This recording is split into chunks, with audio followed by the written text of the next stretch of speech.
will bless your heart. I'll bring you more than a song, for a song in itself, it's not what you have required. You search much deeper within, through the way things appear. You're looking into my heart. I'm coming back to the heart of worship, and it's all about you. It's all about you, Jesus. I'm sorry, Lord, for the things I've made. When it's all about you, it's all about you, Jesus.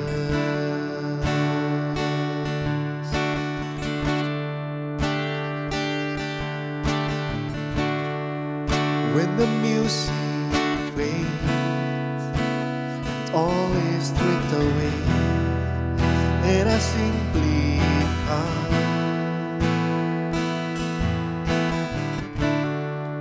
longing just to breathe something that's of worth, that will bless your heart. I'll bring you more than a song, for a song in itself, it's not what you have required. You search much deeper within, through the way things appear. You're looking into my heart. I'm coming back to the heart of worship, and it's all about you. It's all about you, Jesus. I'm sorry, Lord, for the things I've made. When it's all about you, it's all about you, Jesus.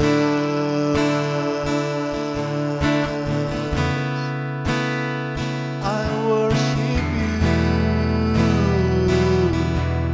with all of my heart.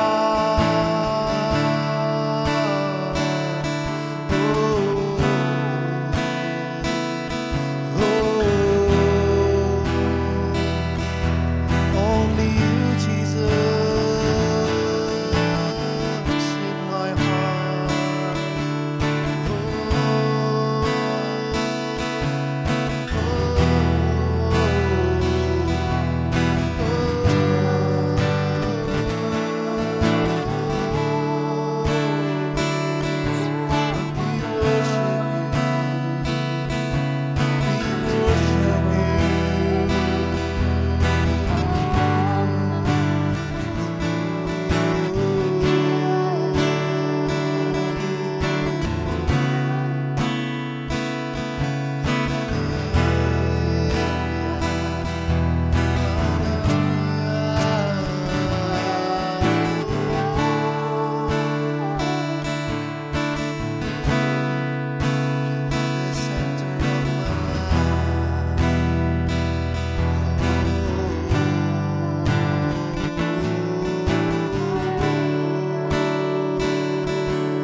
about you.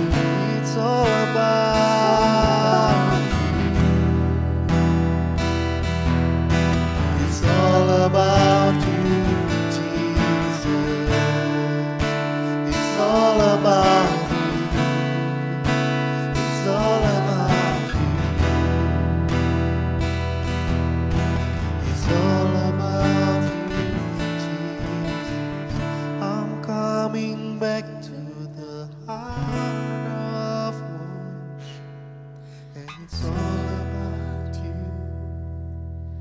It's all about you, Jesus.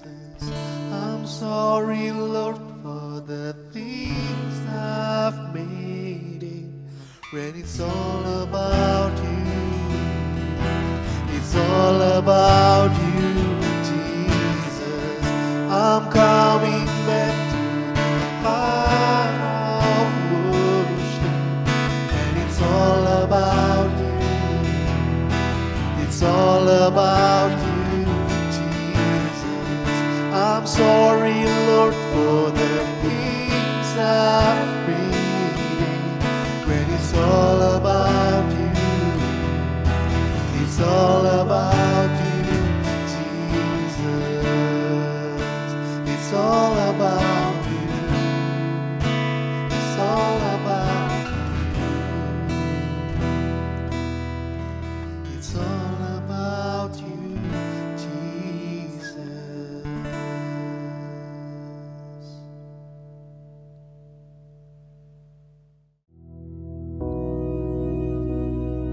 Bapa kami yang di surga, dikuduskanlah namamu, datanglah kerajaan-Mu, jadilah kehendak-Mu di bumi seperti di surga. Berikanlah kami pada hari ini makanan kami yang secukupnya, dan ampunilah kami akan kesalahan kami, seperti kami juga mengampuni orang yang bersalah kepada kami. Dan janganlah membawa kami ke dalam pencobaan, tetapi lepaskanlah kami daripada yang jahat.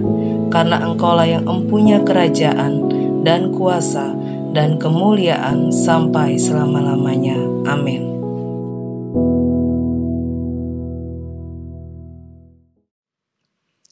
Puji Tuhan, saudara-saudara, kita bertemu kembali dalam kasih dan kemurahan Tuhan, ya.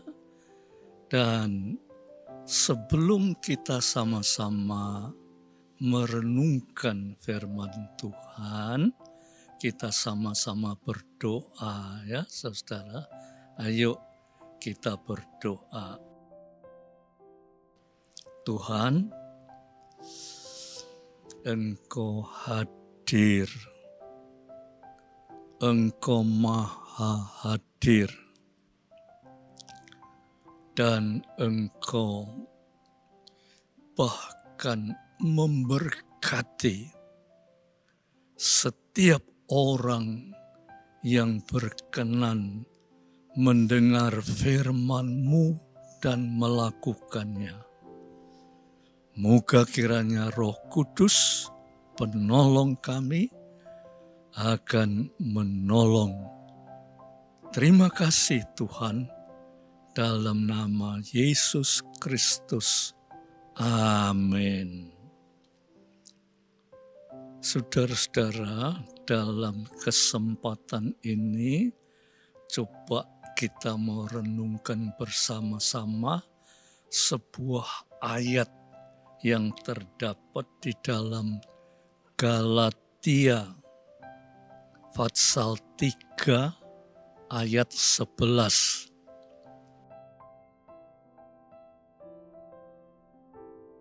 Galatia pasal 3 ayat 11, saudara perhatikan ya, saya bacakan. Dan bahwa tidak ada orang yang dibenarkan di hadapan Allah karena melakukan hukum Taurat adalah jelas. Karena orang yang dibenarkan akan hidup oleh iman. Saudara sering mendengar kata-kata hukum Taurat. Nah, tapi saudara sering juga bingung, saudara. Ya. Kata hukum Taurat ini adalah firman Allah. Ya, hukum Taurat itu firman Allah. Tetapi ayat ini berkata, tidak ada orang yang dibenarkan di hadapan Allah karena melakukan hukum Taurat itu jelas. Nah, kenapa begitu, saudara? Ya, hukum Taurat itu kan hukumnya Allah, firman Allah. Tetapi dikatakan orang tidak dibenarkan karena melakukan hukum Taurat. Kenapa? Nah, ini karena kita ini sering tidak jelas ya saudara. Tidak ngerti, tidak mau mengerti. Ya, tidak ngerti, tidak mau mengerti. Lantas kita ini tidak ngerti hukum Taurat itu sebetulnya apa. Ya. Nah, saudara, saya beritahukan, ya, saudara dengarkan supaya jelas, ya, yang jelas. Hukum Taurat itu adalah hukumnya Allah. Hukum Taurat itu adalah firman Allah. Tetapi kenapa orang tidak dibenarkan karena melakukan hukum Taurat? Inilah lantas membingungkan ya saudara. Nah, saya akan jelaskan. Saudara perhatikan. Hukum Taurat itu adalah hukumnya Allah. Firman Allah. Yang dipegang erat-erat oleh yang dinamakan orang ahli Taurat. Ya, orang itu menamakan ahli Taurat. Ya, saudara kan sering dengar dalam kitab suci ya, nek tak tunjuk no ayat-ayat nanti waktunya panjang ya. Saudara sudah percaya bahwa firman Tuhan itu tidak salah ya. Orang yang menamakan dirinya ahli Taurat ya, itu orang yang mempelajari hukum Taurat sedalam-dalamnya. Jadi hukum Taurat itu dipelajari sampai mendetail dipelajari. Itu yang bisa mempelajari itu disebut ahli Taurat. Ya, saudara catat ya, ahli Taurat.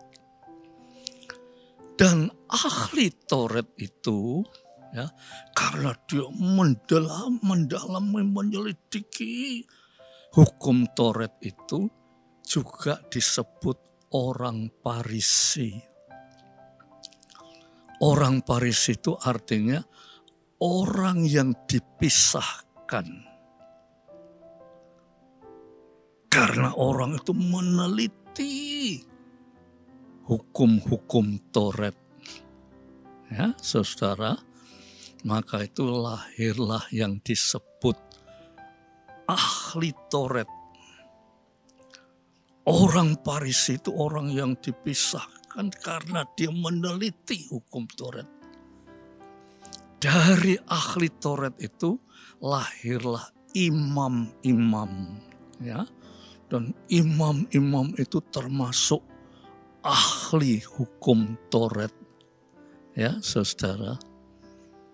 Nah, anehnya kok kitab suci bilang orang tidak dibenarkan karena melakukan hukum Taurat. Kok aneh, saudara? Ya, cobalah saudara yang bisa berpikir, coba berpikir, kok aneh. Itu firman Allah. Hukum Taurat itu firman Allah. Dan para ahli Taurat itu dia meneliti hukum Taurat. Kok lantas Alkitab berkata orang tidak dibenarkan karena melakukan hukum Taurat? Lantas kita ini memikirkan sebenarnya itu gimana, kok iso gitu itu. Nah, sekarang begini saudara. Ya, saudara perhatikan. Manusia itu diberi hikmat baik Tuhan. Ya. Diberi pikiran. Diberi pengertian. Tidak sama dengan binatang itu. Dia tidak punya pikiran. Manusia diberi pikiran, diberi hikmat.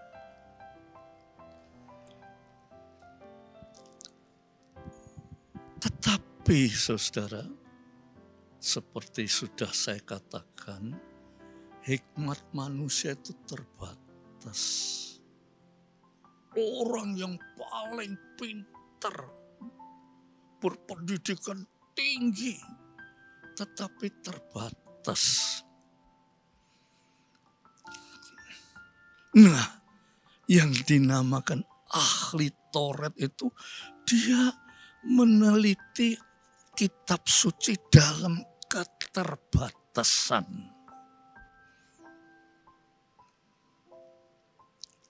Nah, dia meneliti kitab suci dalam keterbatasan.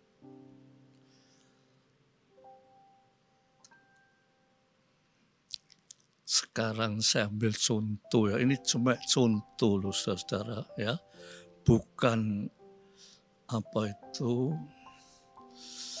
bermaksud menyalahkan seseorang atau suatu sekte atau organisasi gereja, tidak, cuma memberi contoh ya. Orang mempunyai dasar, hari yang ketujuh itu namanya hari Sabat. Ya. Hari ketujuh itu namanya hari Sabat. Hari Sabat itu orang mesti berhenti kerja. Tidak boleh ada kegiatan apa-apa. Ya, podombe pada umumnya nek minggu gak kerja supaya tenang ya.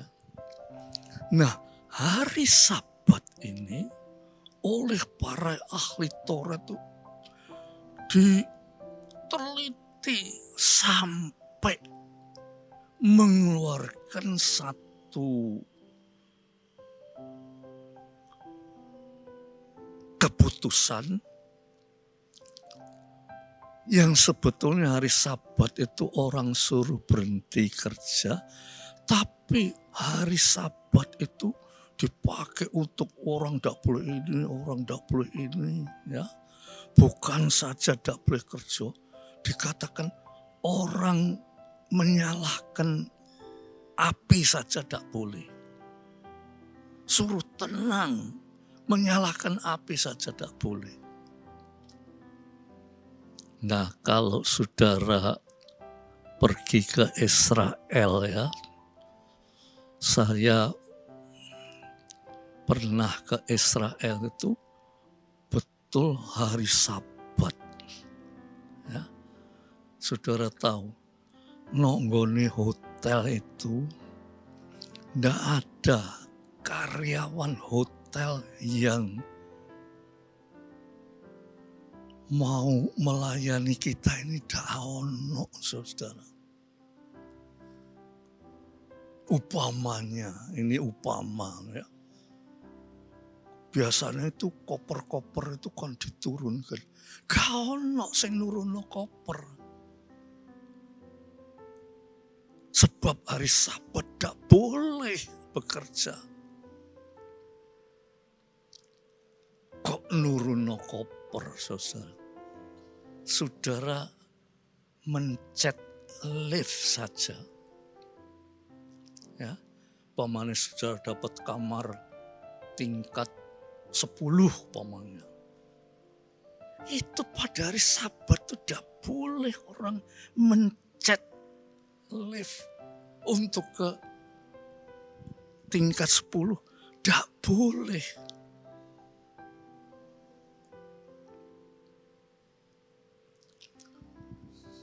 Tadi saya katakan menyalakan api. Tidak boleh. Lantas bagaimana?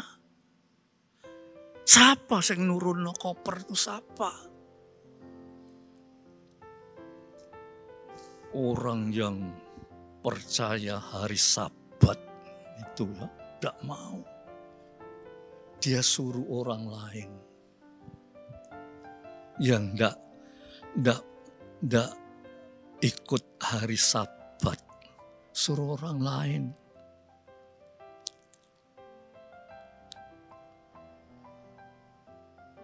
Lantas nek perlu api, tidak mau dia. Dia suruh orang lain.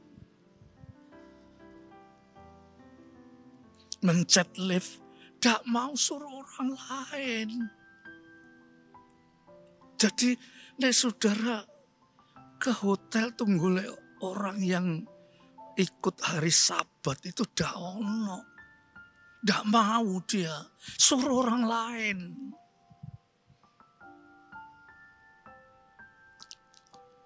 Lah di sini saudara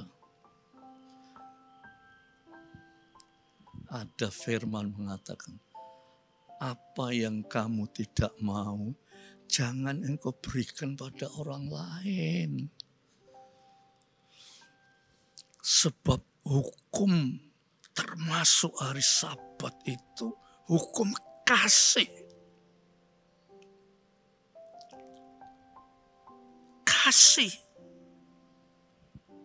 Dalam kasih itu apa yang kamu tidak mau, jangan mbok beri orang lain.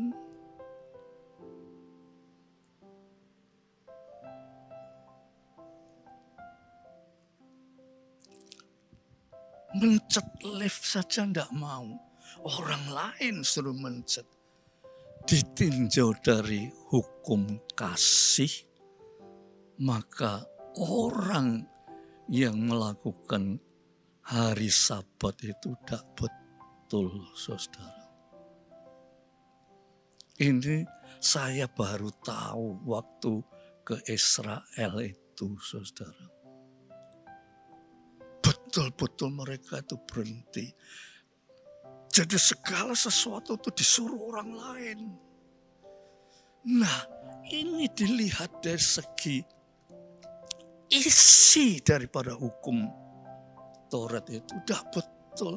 Sebab hukum Taurat itu berkata, kasihlah Allah Tuhanmu. Dan terus dijabarkan seperti engkau mengasihi dirimu sendiri. Kasihlah orang lain. Bahkan kasihlah musuhmu. Jadi kasih itu adalah isi dari hukum Taurat. Tetapi orang yang disebut ahli Taurat, orang Farisi, imam itu menjabarkan sampai detail.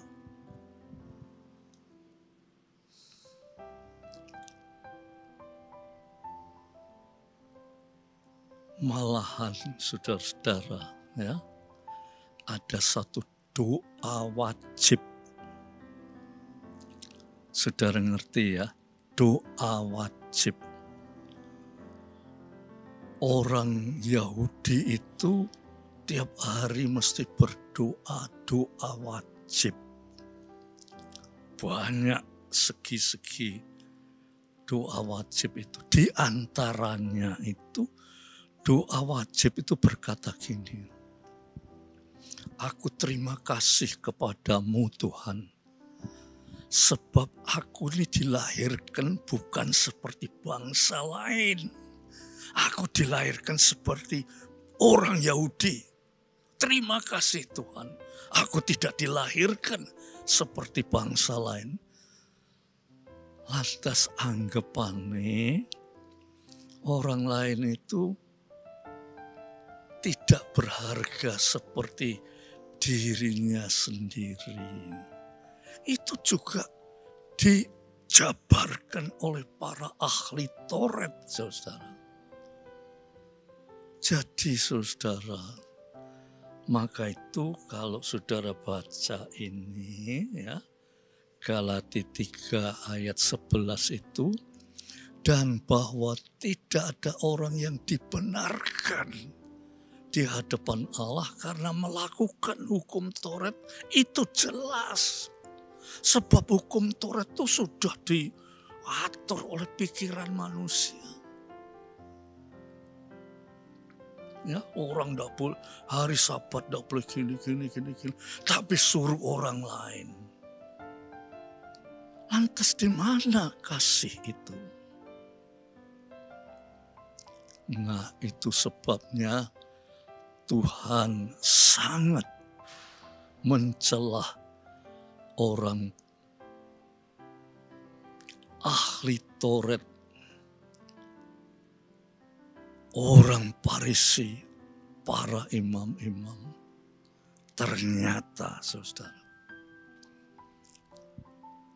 ahli Taurat itulah, orang Farisi itulah, imam-imam itulah yang menghasut banyak orang. Salibkan Yesus, salibkan Yesus. Coba, ahli Taurat, dia mengerti hukum Allah. Imam-imam menghasut orang banyak, salibkan Yesus, salibkan Yesus. Itu kalau kita baca kitab suci, sebab mereka itu menjabarkan menurut karepe dhewe. Jadi awake dhewe gak mau nglakokno, orang lain kok nglakokno.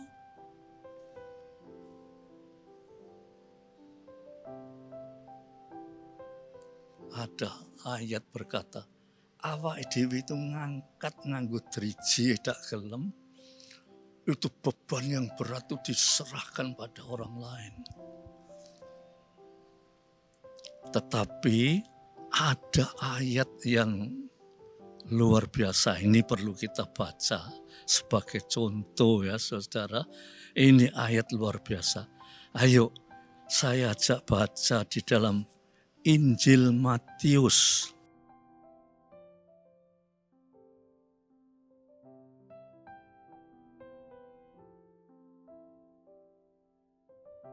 Matius 23.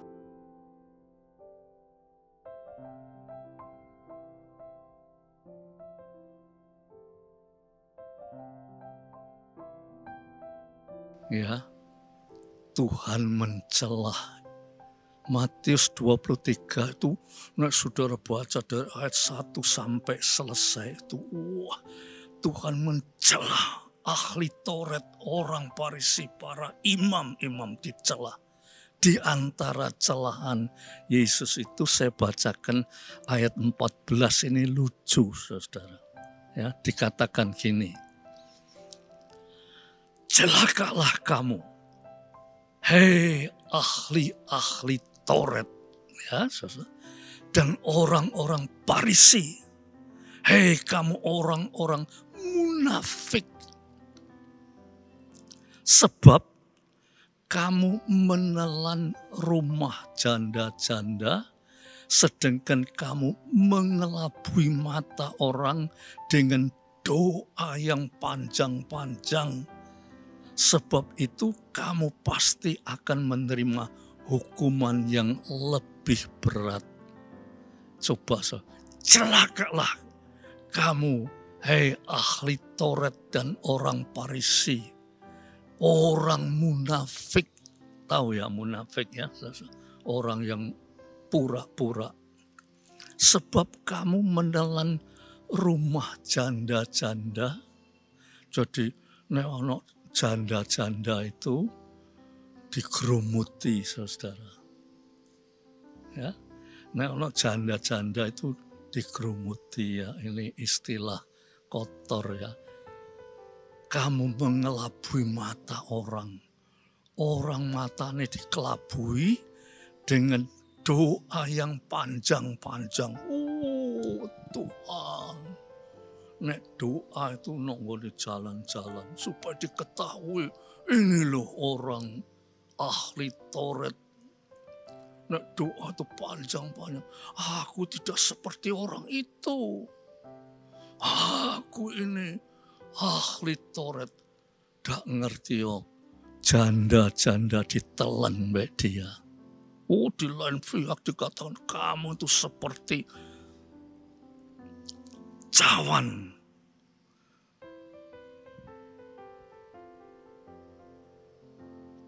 Pinggirnya itu bersihkan. Tapi dalam cawan itu banyak rampasan-rampasan. Oh, ada lagi Tuhan bilang kamu itu seperti kubur. Ya, kalau kubur itu disapu bersih, tapi tidak ngerti dalamnya itu tulang-tulang yang busuk. Itu Tuhan mencelah ahli Taurat, orang Farisi, dan para imam-imam yang disebut orang munafik.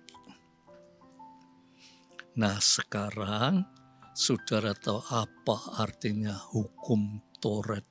Hukum Taurat itu firman Tuhan. Yesus berkata, aku datang hendak menyempurnakan hukum Taurat. Jadi Tuhan Yesus datang ke dunia ini untuk menyempurnakan. Sebab itu firman Tuhan yang sudah dikacau, dirusak oleh para ahli Taurat, orang Farisi, imam-imam itu, ya. Tuhan datang untuk menyempurnakan hukum Taurat. Nah, di sini lantas saudara sekarang tahu apa sebetulnya hukum Taurat. Hukum Taurat itu firman Tuhan, tapi sudah dirusak oleh para ahli Taurat. Nah, kita juga mendengar firman Tuhan. Upama sing ringan-ringan saja. Ya, sing ringan. Firman Tuhan bilang jangan marah loh. Ya. Tapi banyak anak-anak Tuhan sing ndak iso, ndak mesti marah. Itu hati-hati, saudara, minta ampun supaya sudah jadi orang yang ndak marah. Ada orang sing suka dendam, kebencian, ya, dak ketok. Tetapi itu sudah merusak firman Tuhan. Tuhan bilang, kasihilah sesamamu seperti dirimu sendiri. Tapi ada dendam, ada kebencian. Nah, ayo saudara-saudara ya, kita sing sadar. Kita dak iso. Tetapi Tuhan bilang, waktu Yesus naik ke surga, dia bilang, aku akan minta pada Bapa supaya Bapa memberikan penolong yang lain, yaitu Parakletos, Roh Kudus. Minta Roh Kudus menolong supaya hidup kita dibenarkan di hadapan Tuhan, ya. Puji Tuhan. Ayo kita berdoa ya saudara. Bapak, sekarang kami mengerti apa artinya hukum Taurat. Tuhan, ajarkan hamba-hambamu, anak-anakmu semua mengerti apa itu hukum Taurat, yaitu firman yang hidup, tetapi sudah diputar balik oleh para ahli Taurat, orang Farisi, imam-imam, sehingga Tuhan bilang orang tidak bisa dibenarkan oleh melakukan hukum Taurat. Tetapi Tuhan, kami sekarang mengerti bahwa Yesus datang untuk menyempurnakan hukum Taurat. Kami percaya Yesus sebagai juru selamat. Kami percaya Roh Kudus penolong kami. Tolonglah kami supaya kami menjadi anak-anak-Mu yang benar. Terima kasih Tuhan. Biar damai sejahtera Bapa, berkat rahmat dan kasih Yesus Kristus, persekutuan oleh Roh Kudus atas saudara-saudara semua sampai Maranatha. Dalam nama Yesus Kristus. Amin. Tuhan memberkati saudara sekalian. Amin.